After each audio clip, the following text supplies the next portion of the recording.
Carlos Nelson with Cascade Sports, and today we have the head coach of St. Aquinas. Who do we have here? You've got Jake Kupersmith here at St. Thomas Aquinas.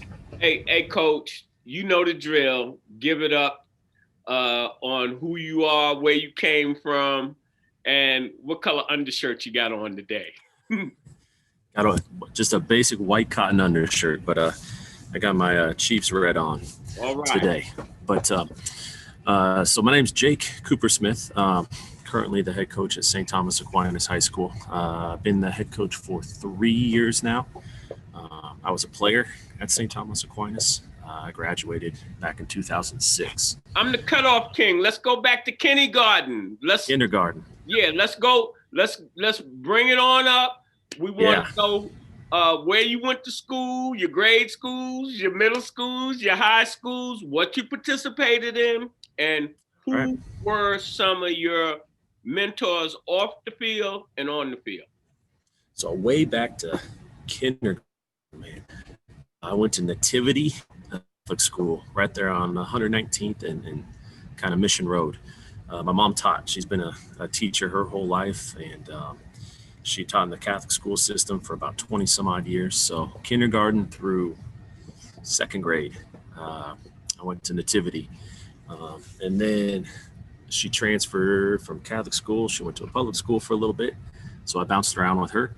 And I went to Indian Creek Elementary in Olathe. And I was a Bobcat up until, sixth grade. Was you playing sports back then? I did. I played all three. Football, baseball, basketball. Basketball was always my first love, though. A little bit of soccer, but that wasn't my thing. Respect to all those soccer players, though. And then all the way through middle school, I played all three sports. I went to Pioneer Trail Middle School for a couple of years. All these schools we deal with. Yes. And who were some of your coaches that talk a little bit? Because a lot of times you remember those middle school and them lower grades. You know who did what for you, influenced you. Sure. My dad coached me a lot. He was never the head coach, but he was always kind of the stat guy on the bench. But in middle school, we had some neighborhood teams. So a couple of our neighbors, one of them, his name was Bob Billings. He coached kind of the neighborhood group. He used to be a JUCO coach down in Texas.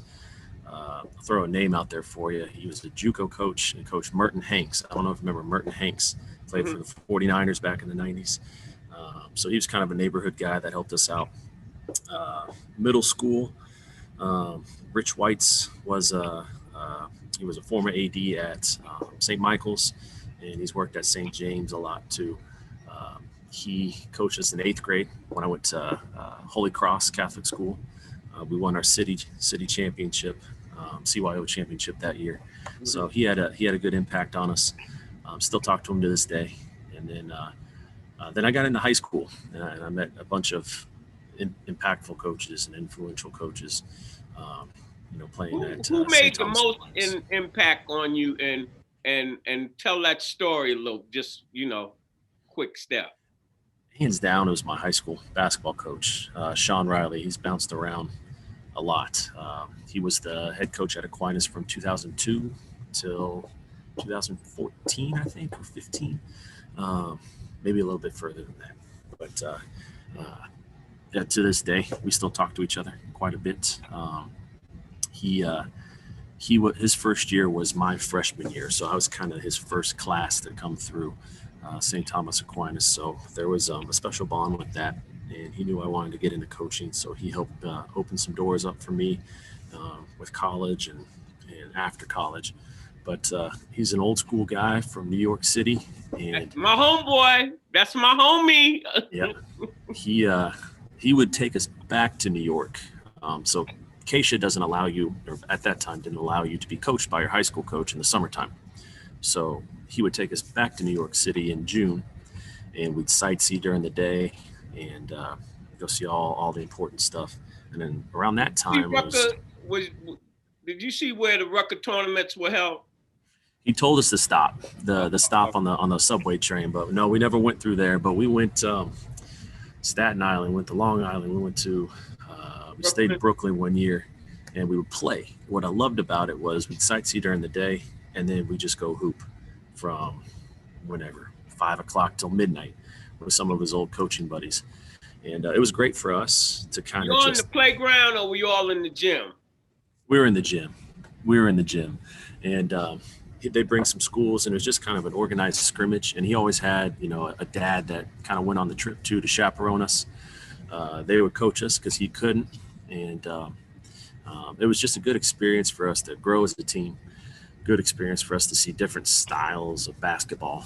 And it was a lot of fun. We did that going into my sophomore year, junior year, and senior year. So we take in a Yankees game, even though he's a Mets fan. Went to Madison Square Garden one time, did the whole NBA store deal. I'm blanking on some of the other things we did.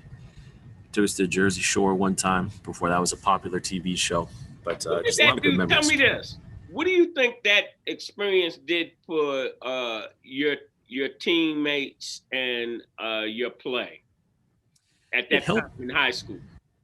It helped us figure each other out a little bit. Sometimes high school and organized basketball can be too structured. But what it did in the summertime is it allowed the upperclassmen to develop a leadership role.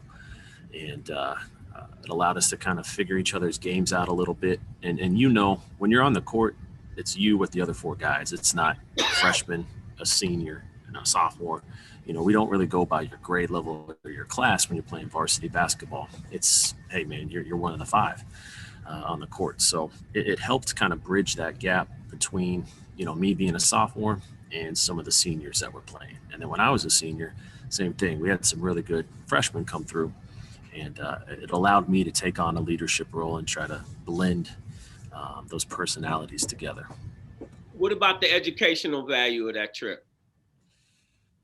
So it kind of hits on the heartstrings. So the first time we went was 2003, and I still remember seeing Ground Zero and that construction site.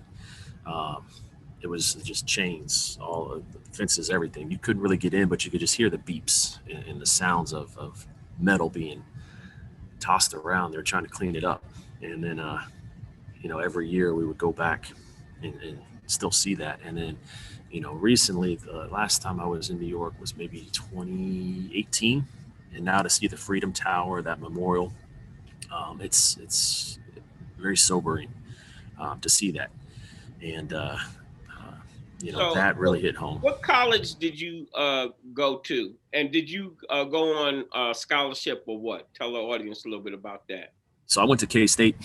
I got on scholarship as a student manager. So I didn't play, but I knew I wanted to coach. And so Coach Riley kind of helped me out with that. And I also had a contact through my mom. My mom knew a teacher friend who had a son who was a graduate assistant for Jim Woolridge at the time. Woolridge got fired, and then Coach Bob Huggins got hired. And so I was a volunteer manager for Coach Huggins' first year, his only year there. And then when Coach Frank Martin got hired after that, I was a part of his support staff as a graduate manager, student manager for 4 seasons. How do you feel? I'm the cutoff king. How do you feel that having that skill set has helped you in your coaching career? It was the best internship I could have ever asked for. I could have played small college and bounced around and did that, but I knew I wanted to coach. And so I was able to get in the conversations that those coaches were having, not just with the players, whether it was with recruiting and whether it was practice formation and planning a practice, whether it was scouting reports. I tell people all the time, I still have the stacks and stacks of notes from when we played Kevin Durant at Texas and the scouting reports with that, and Blake Griffin, and he was at OU, all the guys that came through KU during that time of 2006 to 2011. It helped my preparation with the X's and O's tremendously. But what it probably did the most for me was learning how to blend personalities. So when I was a head manager, I had a team of 8 to 10 volunteers and other scholarship managers that I was in charge of. Then I also had to blend the 16 scholarship guys, and the walk-ons, and then the head coach, the assistant coaches, the strength and conditioning coach, and then the support staff. So trying to work with all of those different personalities at a high level was something that I couldn't have gotten, just wanting to get into coaching. Like, you had to live it, and you had to do it every single day. And it was a challenge at times. Are you married? Yes, sir. Married, got an 18-month-old, and then got one on the way in June. So the second one. How's I'd flashed the ring. Tell these young coaches what that's like, having to really coach and prepare yourself. How much time does that take? And to me, coaching is a thankless job. It's a rewarding job. When I say thankless, on the economic side, Sure. Building character, working with youth. There's nothing that keeps you going. Right. Because I'm an athlete. But how does your better half take all of that time away from the family? Sure. She, well, you got to marry the right one. And you got to be honest, and you got to be upfront from the get-go. And I won't lie, our first couple of years of dating, it was a shock to her to see how much time it takes up. And she gets it now. And still, there's some times where, especially when you have kids and you bring that side of it into the mix, it's a challenge. It's a challenge because I can't ever turn it off. And it's either texting guys that are having some personal issues and they're calling or they're reaching out at 7:00 at night, or it's an email about another kid in the program that has a question. It's never a season. As the coach, you become uncle, brother, daddy, sociologist, and everything. Real good coaches that have connections to their team, they'll tell you things they won't tell their damn family. Right. And there's been times when, you're talking to a kid about a breakup, you're pulling up to an apartment complex and consoling a kid after a family member dies. I mean, you're a grief counselor. You're also a psychologist, like you said. You wear a lot of different hats, and it's never, you don't know what you don't know until you get into it. And my wife, being the loving, supportive woman that she is, she gets that, and she sees how it's important to me to try and reach these kids. And, I tell her all the time, my wins may not be on Tuesday and Friday nights. It might be 20 years down the road. That's right. Their husbands and fathers. So it's me, like you said. Hey, coach, I said, I was the cutoff king. Me, I went to college. I thought it was a big party, right? And I was phys ed, but there was one instructor, Dr. Lewis, pulled me to my senses, really.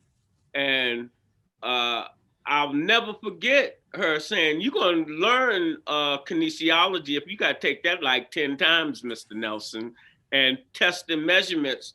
And like you say, it pays off in 20 years. It paid off 15 years out of school. I could just, those words and how they handled themselves affected me on my future and made me see I could do anything really I wanted to do if I really wanted to do it and apply myself. And right. with you dealing with those type kids. Now, the other thing, so you come to Sant Aquinas. Now let's get where the tire meets the road. Sure. Your first year, what kind of, let's go through your progression and your losses. And before you get there, I want to ask you this. How good your wife is supporting? How important is it for your administration to be behind your program? It's another type of marriage. You got the marriage with obviously my wife and I, knowing that she has my back through anything. The same thing goes with, your employers. The president that hired me, Dr. Ford, he was great. He gave me my first chance. Our current athletic director, she's getting ready to retire, but I'm forever grateful to her. Miss Sarah Burgess, she gave me a chance, and they did that fully expecting that it would take time, and it takes time to build something. At Aquinas, we have a very, very rich tradition of success. We've won a state title in every single sport on the boys and girls side, some of those multiple titles. There's only one banner that isn't hanging up in our gym, and that's for boys basketball. That's the only program that has not won one. And so I understand that pressure. It's a privilege to have that pressure, in my opinion. And it takes time to build. I've got a Hall of Famer in Mark Nussbaum that's been on my staff. And he and I were talking this year. He goes, it's just amazing that in all of these years of Aquinas being around, there's only been one 20-win season. So there's some things that we're trying to put in place to build long-term success. And our first year, we had some really good seniors that helped us with that. They helped us understand expectations. They helped us understand, the day-to-day. I always talk about being an everyday guy, whether it's in the classroom, whether it's on the court. So showing up, carrying yourself like a champion, not just during practice or games, but in your first hour class, all the way to your 8th hour class, to what you do in the weight room, to what you do at practice, to what you do in your other sport, if it's another spring season or fall season. So getting those expectations to the guys, holding them accountable, it takes time. It really does. And, as we've gone from, our first year, we had a little bit of success. We won the tournament that we host. We beat a couple of really good teams. Our league is just that's why you don't have no state title, because that league that y'all got death row over there. And I love it. I wouldn't want it any other way. At K-State, Coach Martin would always talk about there's no rest in the Big 12, because you got to play KU on Tuesday, then you got to go to Texas on Friday, and then play Baylor on Big Monday. And that's kind of what it is in the EKL. This year we had, and then everyone had the same situation, but COVID kind of threw some scheduling around, and we played Blue Valley North on a Thursday, and then Northwest on a Friday, and then West, and then at Miege. It makes you better. And if you want to be the best, you got to beat the best. You got to play the best. You got to practice with the best, and you got to have a killer instinct. Mm-hmm. And it takes guys some time to understand that at the varsity level, because there's no cupcakes. Our non-conference games are against Rockhurst. We played Center this past year, who was top 15 in the city all year. Ray South on there. It's a schedule. The thing is, being a new coach, kids buying into your philosophy, buying into your program after being coached by other kids. In 4 years now, I'm pretty sure you've got a couple of kids that really just come up under you. How's that going? Them buying into? It's making a relationship. I try to talk to them about other stuff, not just hoops, even though that's the common ground, and that's kind of what opened the door for our relationship. Sometimes it's easier for kids to open up and really let you in to that space, and some it's a little bit more challenging. So you really got to work at that relationship. I love how my administrators have allowed me to have a schedule. I still teach biology, and I'm in the classroom, but I get the lunch period. So just a simple, hey man, how's it going? Hey, I saw you play last weekend in that tournament. Or hey, how's this? Hey, you got that math test? Just those little drop-ins to let them know I'm always checking on them. Let me know what I can do to help you. It helps them know that you're buying into them, so they'll buy into you. And even when they think I'm not buying into them, or I'm always on their case, it's because you care. And like you said, it's a thankless job, but I didn't get into this to get pats on my back and have everyone tell me how good I am or how good it's going to be and all that. You just do the work is the work, and you show up and What's your expectations for? Have you improved your record every year that you were there, or what's the deal on that? No, we haven't. And part of that is on me for creating a schedule that allows, like right now, our past year we had 2 seniors and we played a lot more underclassmen. We didn't really have a schedule that allowed those underclassmen to gain confidence right away. And so part of that's on me and our administration to put together a schedule that allows for that, because my expectations are always there. Tell me this: do they understand what they need to be doing, like right about now through the summer? There's another question I want to talk to you about, because I was talking to Win about this about 10, 15 years ago when I first got into this. They had a big thing here, and they had all the head shoe companies, and the head guy from Adidas was saying that the United States needs to change their summer programs. There are more Europeans coming into basketball because instead of them playing AAU in the summer, they are working on their personal skill set.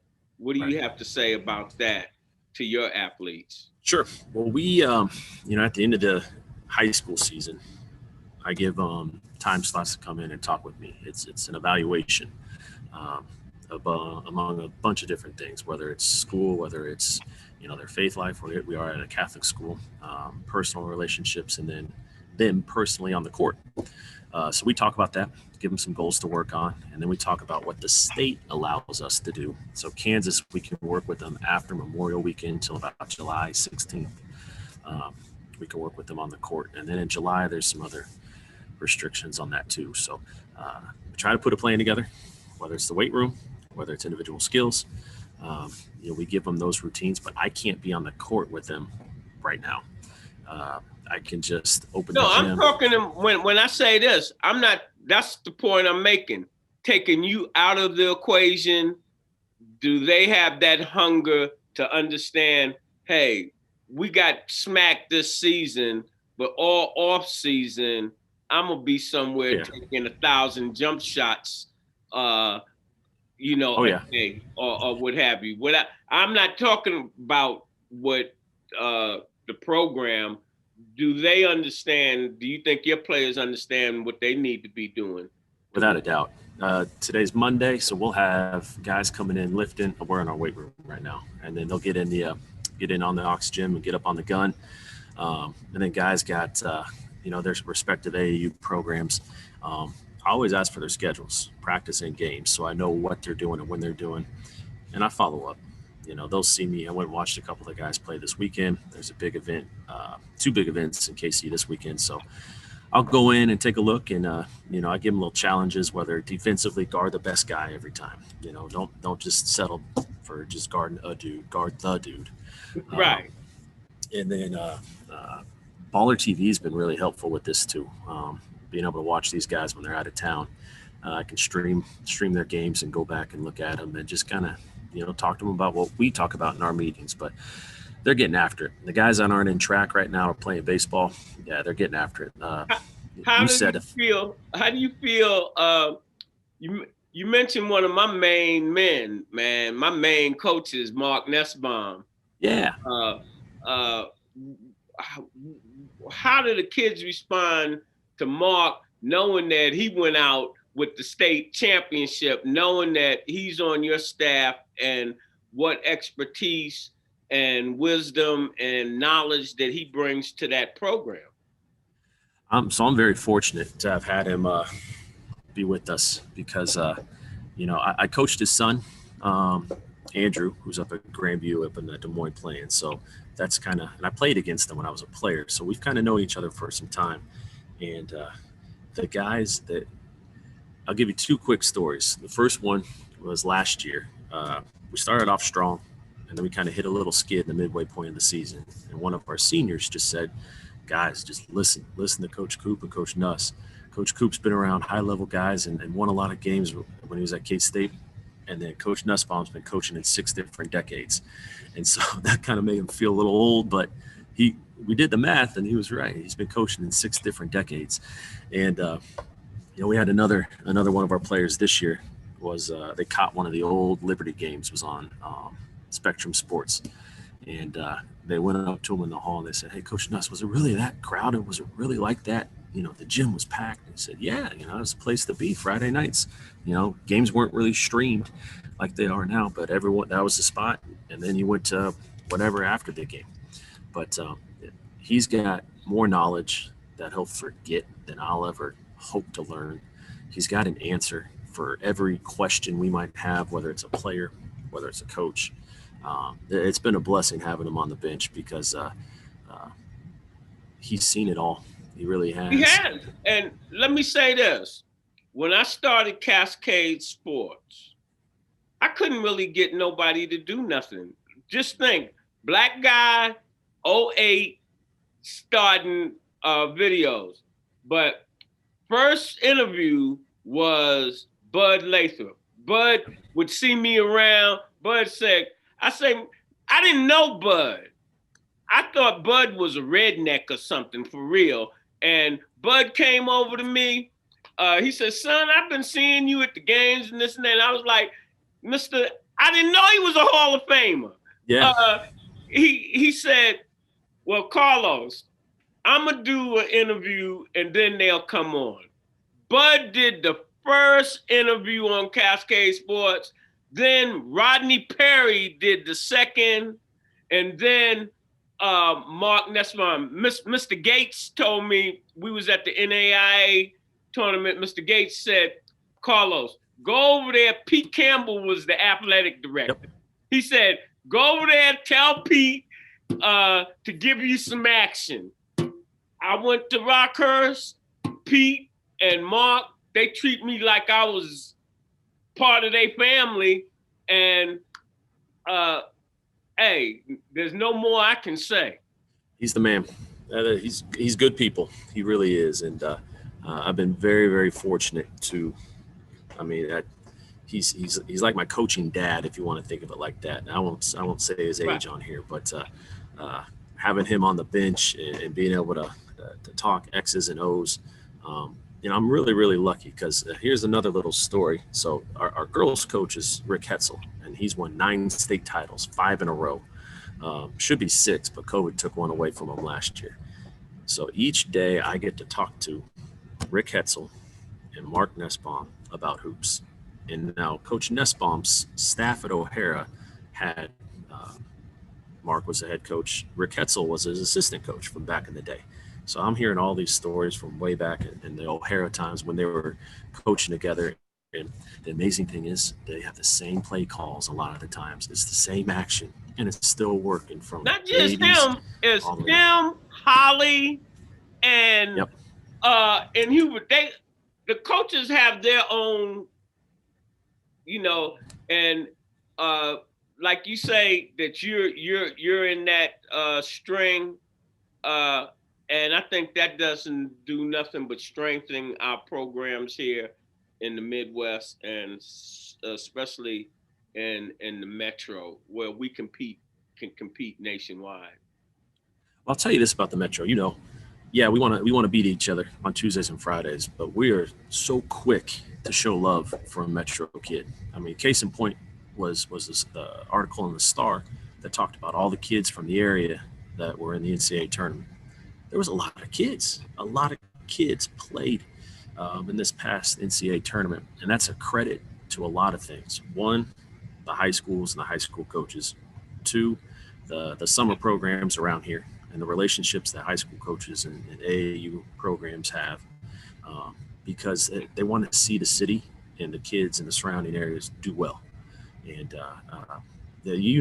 Kansas City is a very proud area. It's kind of like a big, small town. So when we see some people doing good things on the national stage, we take a lot of pride in that. I take a lot of pride. Even, I've been here since '78, and I still really consider myself a New Yorker, but I'm a Kansas City. And more Final Fours played at Municipal than any other place in the U.S. And a lot of people don't know that. A lot of the young kids don't know the history. They don't know the history that Kansas City has. Got a mean history when it comes to balling out of control. And a lot of, as you said, in Division I, we put a lot of Division I players in those schools right out of this city. Yeah. So what are you expecting for next year with your team as it relates to COVID receding a little bit? And do you think that anything will ever go back to the way it was? I don't think it'll go back to somewhat normalcy. I do. I hope the fans will be back in the stands. I hope we had to play in masks for the first 4 or 5 games this year. I don't think that will happen. Um, it did help us understand. You said it earlier, the value of the summer and the off season. We didn't get that, and for having a lot of guys that didn't have varsity experience in our program, we needed that. We needed that court time. We needed those games in the summer to kind of grow and get better. And I told you how impactful that was for me when I've played for Coach Riley. So I think it helped us understand how important the time with student athletes are in the summer to kind of build our programs, continue to reach those athletes, not just on an athletic level, but with the personal level too. So I think we'll get back to normal. Yeah. What is it that you anticipate this upcoming season for your team? For us, we got a lot of guys with experience now. Last year we didn't. And so just the little things, situational things that we worked on all year, I feel we can build on those. I told our guys we were given up was 61.2 and we scored 57.5. So we're 3.5 points away from a win and a loss. And I tell guys all the time in our league, it comes down to 2 possessions. The final score usually does. So I think our guys are getting that. They're understanding that. They understand shot selection, valuing the ball. And I think it'll give us a chance to be successful in our games going forward. It's not going to be easy. We still got a tough schedule. We've got the EKO. We've got our non-con. That's always difficult. And tournaments that we play. But, like I said earlier, you don't know what you don't know until you know. Who were some of the players that you looking forward to excelling their game and showing some leadership sure. with your team? Name them, put them on the hot seat. Please. Put them on there. So one that's been in our program for he'll be a senior next year. He had an unfortunate knee injury in January that took him out for the rest of the year. He was our second leading scorer at the time, and leading assister. That was Will Gavin. He's 6'3" wing. Looking forward to some big things with him. Will Rose is a sophomore, and he was honorable mention All-State and 3rd team All-EKL this year. Shoots that ball, man. But he's a scorer, not just a shooter. Does he have any conscience? Because them shooters, man, they'll shoot until they get on if coach let him. He's on a lot. Yeah, he shot 45% from the 3 this year. Is he a selfish player, or some shooters just want the ball? He a team player? Oh, absolutely. And his dad's been a head coach, was a head coach here for a couple of years. He's coached at Blue Valley West and Liège, and so he's got a good head on his shoulders too. So are your players, most of them, because I know all of them are not, you can't convince me of that, but are most of them students of the game? They want to be. They're students of highlight films and YouTube clips.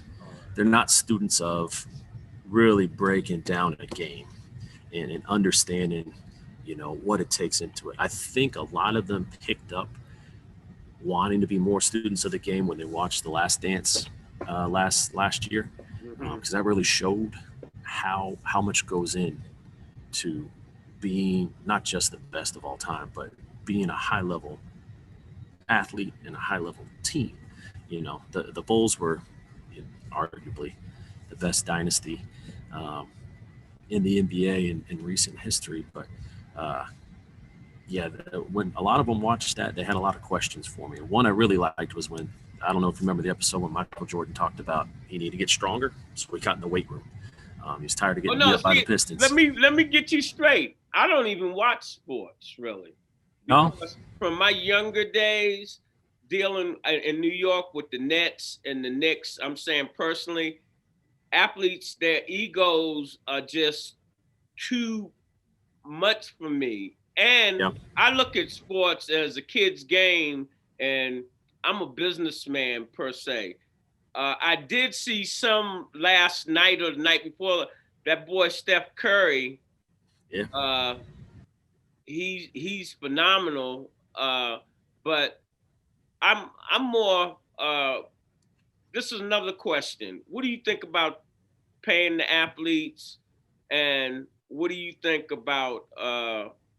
Do you do you think there really is anything at this point as amateur?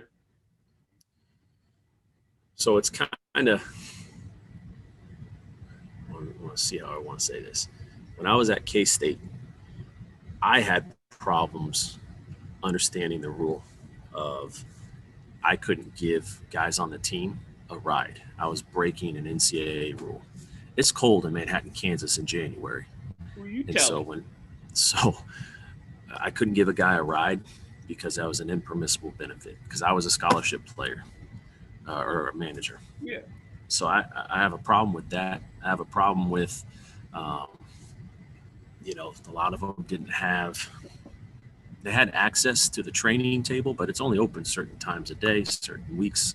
Do you So think I'm cutting you off again? I told you I'm the cutoff king. Do you you're think good. that the public really realizes that? Because I think they look at what they see on the court and don't understand. Some of them players be going hungry at night, Yep. or I'm saying have serious issues, and then you got to be the student on top of that.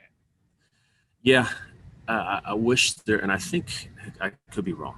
I wish they helped college athletes and even high school athletes learn how to budget because they would give us our monthly stipend at K State. Well, being an 18-year-old kid, if someone gives you a couple $100, you're going to go to Foot Locker, you're going to go get some food that you probably shouldn't be eating. That's just like those checks they sending, them $1,200 checks. I done seen a couple of kids get them, know that they got other bills. You hit it. Right. And I'd have to take guys to the mall so that they could pay their phone bill. I'd have to take guys to drop off utilities. Um, I'll say this: Coach Frank and Coach Underwood, Coach Figger, all those guys were really good at helping them understand kind of the dollars and cents of things. Um, but a lot of athletes don't get that. I mean, we're so conditioned to wake up, work out, eat, go to class that they don't really know life other than training and Well, performing their sport. Cascade Sports, we call ourselves and have been the home of the student athlete. And we, when you go to our menu, I don't forgot what it is. Put your pointer on a couple of them and it'll drop down. We have a segment called Bridging the Gap Between Sports and Education, where really you use that sport to get an education that might take care of you for the rest of your life. Because everybody can't go to NFL or uh, NBA, but if the program, and that's where to me good coaches would have you, they're showing their athletes more than just the sport. They're Oh they, yeah, they're explaining to them this sport uh, can widen your life and open up a lot of economic opportunities. And your currency is who you know. And through sports, you can meet a lot yeah, of people. oh yeah. It yeah. I always tell people I'm never afraid to answer the phone because you never know how you can kind of bridge a connection, and it may not be a connection right away, but it could be a kid that graduates a couple years down the road. We offer a class, and a lot more schools are offering it too to juniors and seniors. But personal finance, it wasn't around when I was a senior here 15 years ago, but we teach that now, and it helps kids learn to budget. I'm, Helps them understand what credit cards are, loans, and all that stuff, and that's important. all right. We're gonna close out, but I'm gonna leave our audience with this. All right. So Cascade Sports has South Suburban Basketball now. We have the 501c3.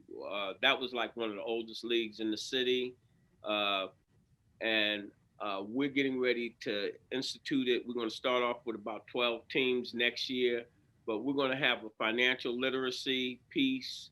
We're going to have a mental health piece, and we're going to have a tutoring piece. And when I say that, we're going to be hiring companies to supply those services, and the kids that are in the league, their parents are going to have to sign a contract, because in the urban core we have definitely problems, and our league is from kindergarten to eighth grade participatory, and uh, in general, things have changed. You have a lot of single family parents, women and dads taking care of their kids, and if they can be in a league that's giving financial literacy, that's talking about mental health for the parent, and our kids are under a lot of mental strain, and a place where they can get some tutoring on subjects.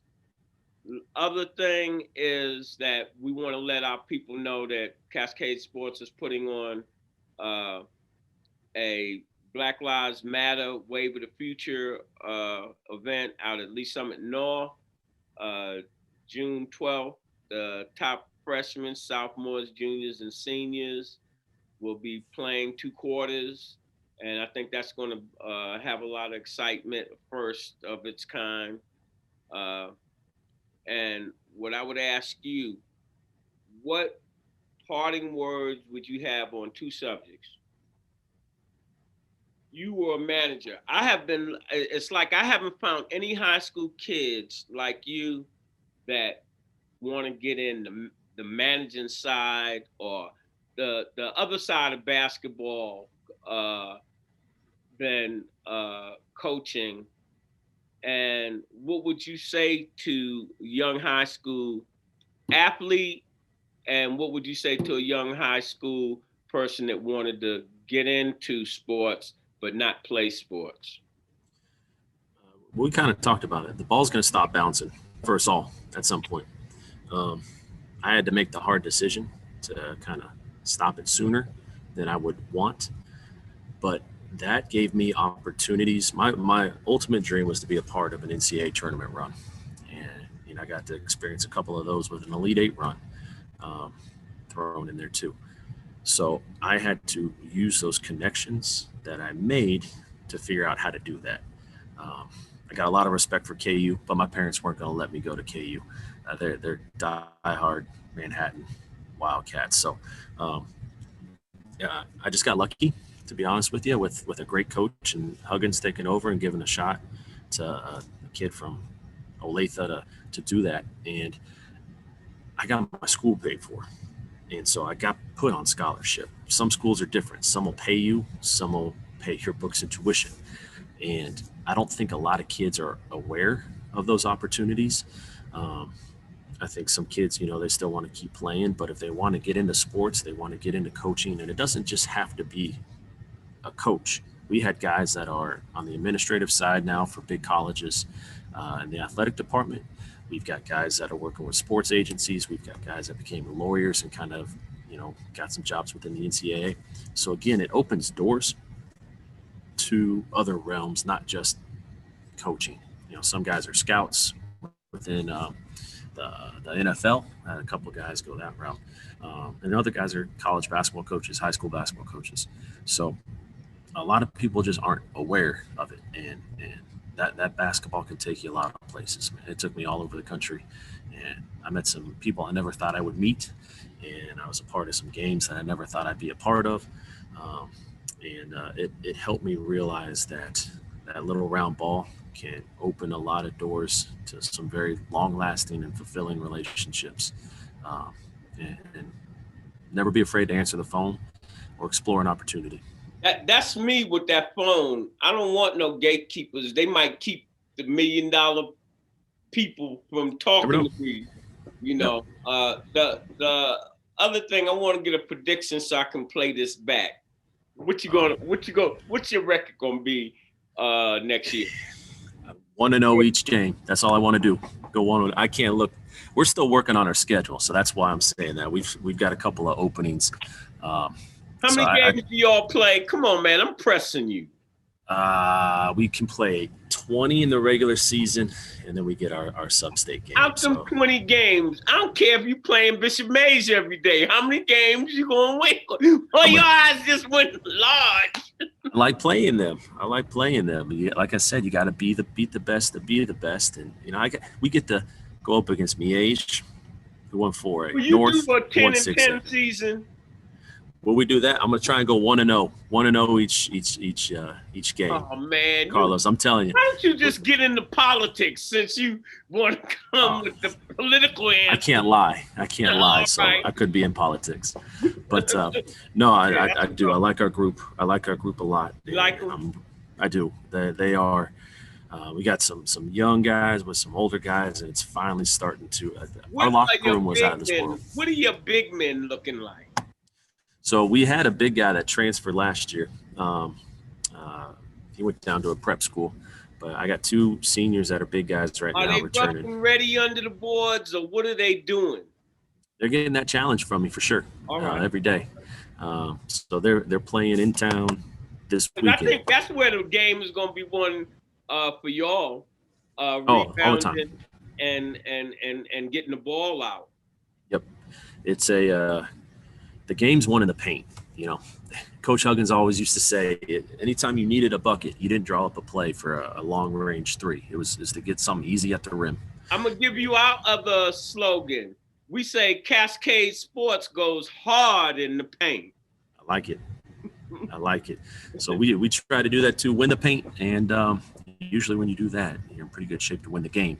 But no, I'm excited for these guys. I really am. I can't wait to get back on the floor with them in June, early part of June. Pleasure having you on the show, and we look forward to covering you, and we look forward to seeing you out at our event June 12th. You bet. So I might I'll have someone out there. We're expecting our baby on the 12th. That's the due date. So all right. Hey, yeah. Well, I'll be watching on streaming or something, but we'll have some of our guys out there hopefully. And I appreciate you guys for what you're trying to do and continuing to help these student athletes out. It's important. So I appreciate your work.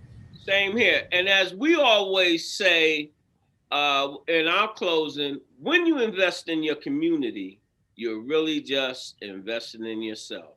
Good night. This program is brought to you by the City of Fountains Coaches Association.